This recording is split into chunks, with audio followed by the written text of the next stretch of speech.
नमस्कार दोस्तों, मैं विवेक कुमार वर्मा आप सभी का स्वागत करता हूं विवेक ट्यूटोरियल्स में। इसके प्रीवियस लेक्चर्स में हमने ईआर मॉडल के बारे में पढ़ा था। चलिए आज स्टार्ट करते हैं, इसी में आगे कंटिन्यू करते हैं। आज हम पढ़ेंगे लेक्चर नंबर 7 ईआर मॉडल के कुछ और टर्म्स के बारे में। इसी में पहला टॉपिक है हमारा पार्टिसिपेशन कांस्टेंट। पार्टिसिपेशन कांस्टेंट होता क्या है? In a relationship, participation constants specify the presence of an entity when it is related to another entity in a relationship type. It is also called the minimum cardinality constant.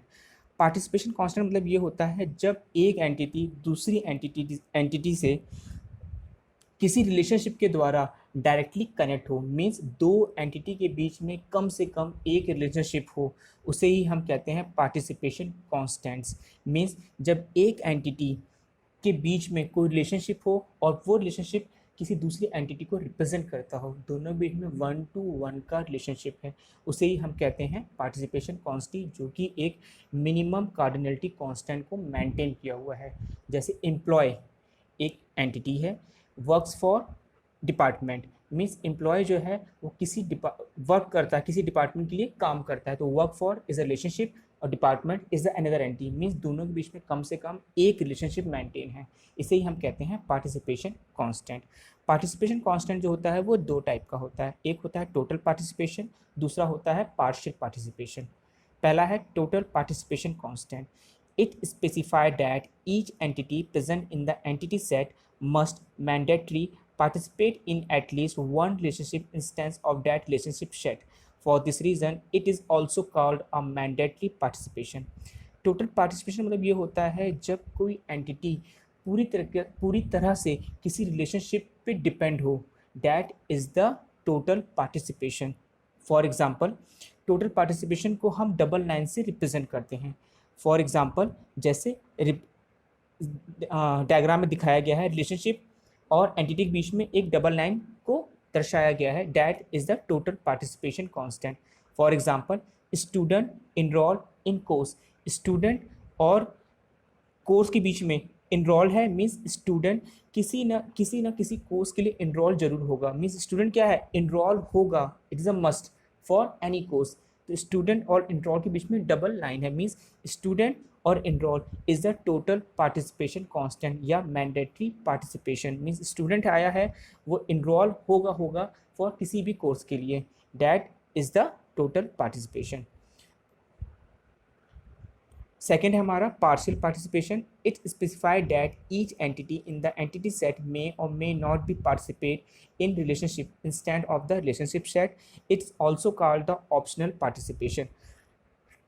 Partial participation मतलब ये होता है कि जब एक entity और relationship और दूसरी एंटिटी, मीन्स एक एंटिटी है बीच में रिलेशनशिप के बीच द्वारा जॉइंट है, फिर देन तीसरी एंटिटी है, तो जब एक रिलेशनशिप और एंटिटी के बीच में ऑप्शनल कनेक्शन हो, मीन्स वो उसमें इन्वॉल्व हो भी सकता है या नहीं भी हो सकता है, दैट इज़ द ऑप्शनल या पार्शियल पार्टिसिपेशन, जिसको ईआर डायग्राम द्वारा रिप्रेजेंट किया गया है, जिसको हम रिप्रेजेंट करते हैं एक सिंगल लाइन से। फॉर एग्जाम्पल, रिलेशनशिप और एंटिटी बीच में देखिए एक सिंगल लाइन है, मीन्स रिलेशनशिप और एंटिटी को पार्शियल पार्टिसिपेशन द्वारा रिप्रेजेंट किया गया है।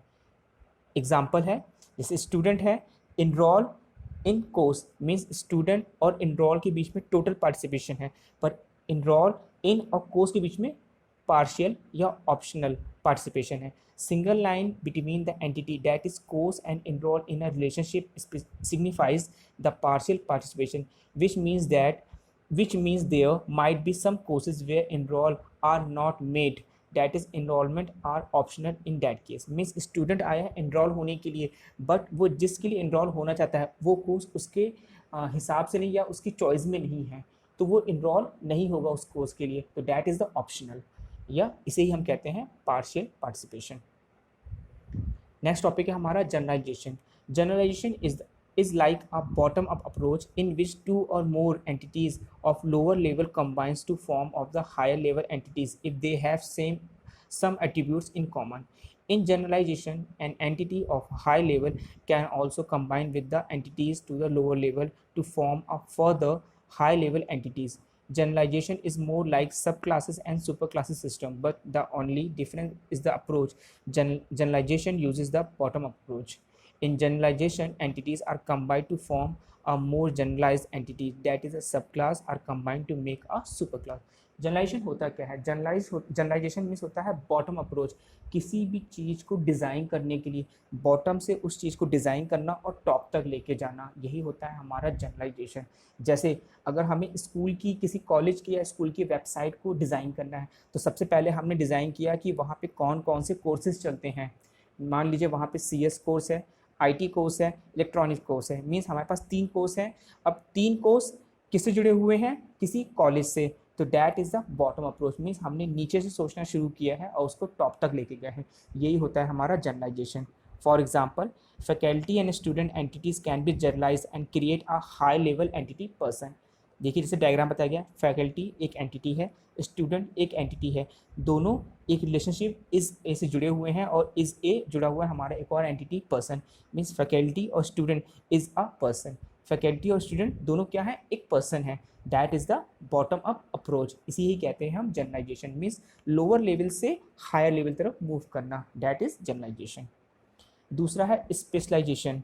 Specialisation is the top down approach and it is opposite to the generalisation. In specialisation one higher level entities can be broken down into two level entities. Specialization is used to identify the subset of an entity set that share some distinguished characteristics. Normally, the superclass is defined first, the subclass and its latest attributes are defined next, and relationship sets are then added. Specialization हमारा generalisation का just opposite है।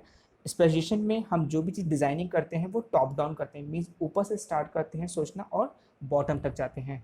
That is the specialisation, means हम higher level से lower level तरफ move करते हैं। ये generalisation का जस्ट अपोजिट होता है। स्पेशलाइजेशन में जैसे कि अगर हमने टायर मैन्युफैक्चरिंग कर रहे हैं, तो दैट इज़ द, एक टायर हमने बनाया, अब वो टायर किस किस के लिए बना रहे हैं? हम कार के लिए बना रहे हैं, बाइक के लिए बना रहे हैं, ट्रक के लिए बना रहे हैं, साइकिल के लिए बना रहे हैं।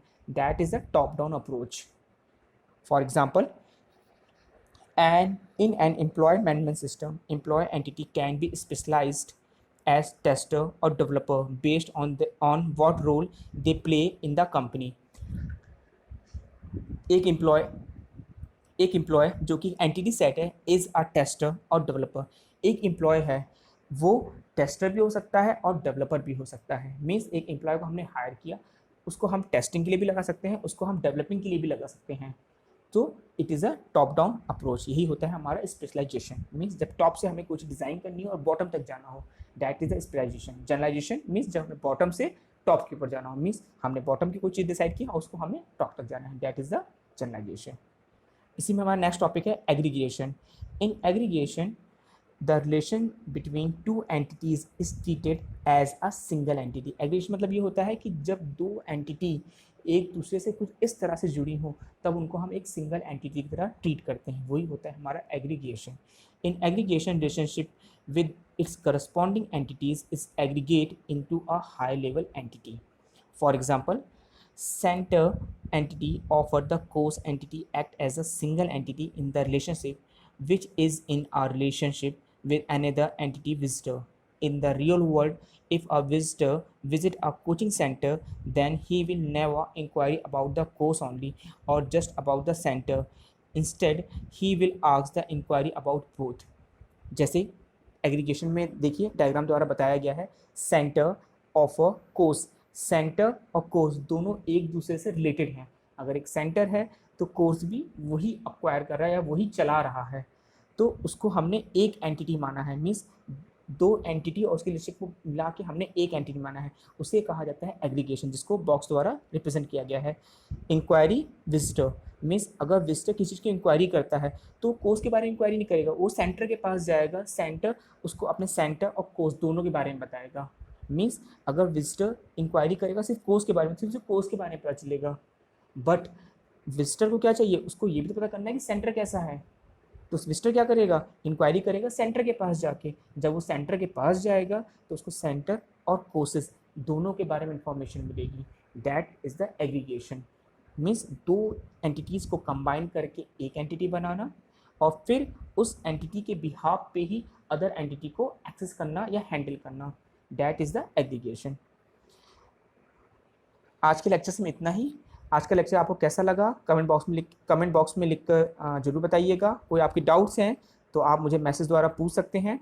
और आज का वीडियो आपको कैसा लगा इसके बारे में आप मुझे मैसेज कर सकते हैं। और अगर आपको चैनल अच्छा लग रहा है और आप चाहते हैं आपको मेरे सारे वीडियोस